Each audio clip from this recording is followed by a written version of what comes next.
Have you ever found yourself in a situation where a potential customer seemed interested, but then found an excuse not to buy?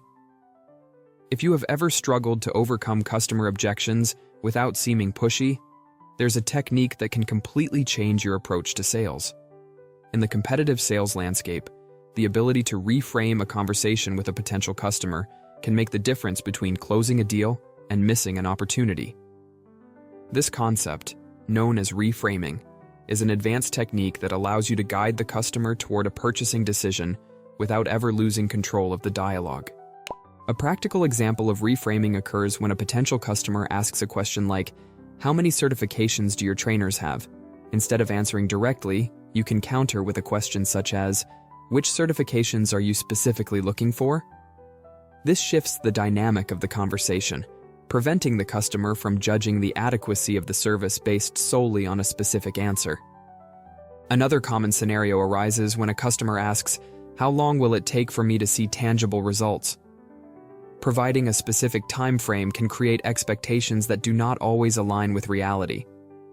A more effective strategy is to reframe the question as, "What results do you expect to achieve, and in what time frame?" This helps better understand the customer's expectations and guides them through the decision-making process. An additional example occurs when the customer asks, "What is the exact cost of this service?" Instead of immediately providing a figure, the seller can respond with, "What budget did you have in mind?" Or, "How much value do you place on a solution that solves your problem?" This approach encourages the customer to reflect on the perceived value of the service rather than focusing solely on the price. Similarly, if a customer says, "I've seen something similar elsewhere at a lower price," instead of defending your pricing, you can ask, "What differences have you noticed between the two services?" This highlights the added value of your product compared to the competition without engaging in a direct pricing argument. Another frequent case is when a customer asks, "How many questions can I ask support via email?" Any numerical response can become a reason for rejection.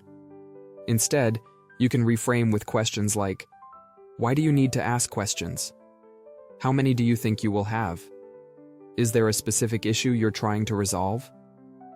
This approach helps maintain control of the conversation and steer the customer toward the sale. Additionally, this technique allows for a deeper understanding of the customer's actual needs. For example, if the customer expresses concern about the level of support they will receive, you can further probe with questions such as, "Have you had negative experiences with support in the past?" Or, "What would make our support ideal for you?" This creates a more constructive dialogue, demonstrating that the seller is genuinely interested in meeting the customer's needs. Another useful variation is responding with a practical example. Our customers often tell us that the quality of responses is more important than the quantity.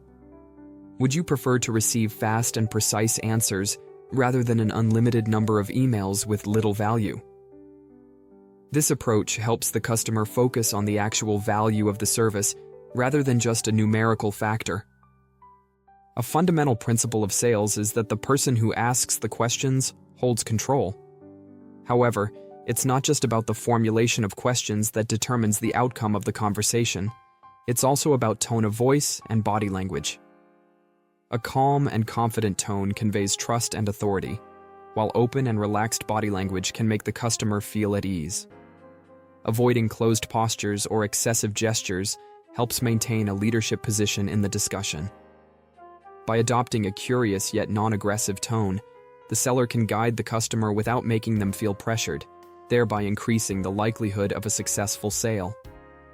A highly effective framework for reframing is the 3A method. 1. Acceptance. Repeat or acknowledge what the customer has said to create a sense of understanding and connection. Second, association.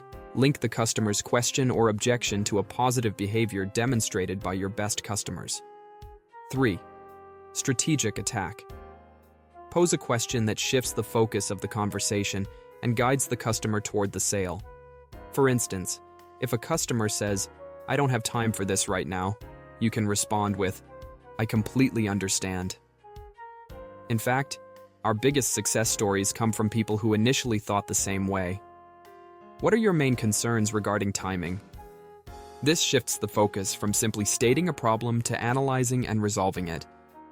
Another crucial point is avoiding the perception of aggressiveness. Many inexperienced salespeople fail because they try to win an argument instead of guiding the customer toward a positive conclusion. The secret is to maintain a sense of genuine curiosity. If a customer says, "I need to think about it," instead of opposing them, you can respond with, "I understand. What are the main factors you're considering?" Another effective tool is the use of associations.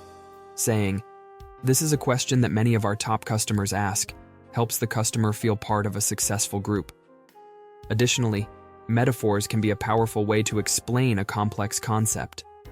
For example, if a customer asks about technical details that might be difficult to grasp, you can respond with, "That would be like asking the hospital receptionist how your surgery will go. It's better to speak directly with the surgeon." Finally, reframing helps avoid problematic questions. One of the worst questions a salesperson can ask is, "Do you have any questions?" This hands control over to the customer and invites objections. Instead, it's better to ask, "Which aspects interest you the most?" Or, "What is the most important factor for you in making this decision?" In conclusion, reframing is an art that improves with practice.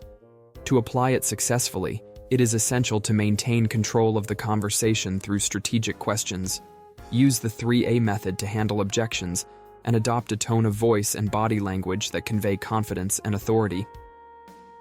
Incorporating these techniques into sales strategies can make the difference between a simple interaction and a successfully closed deal.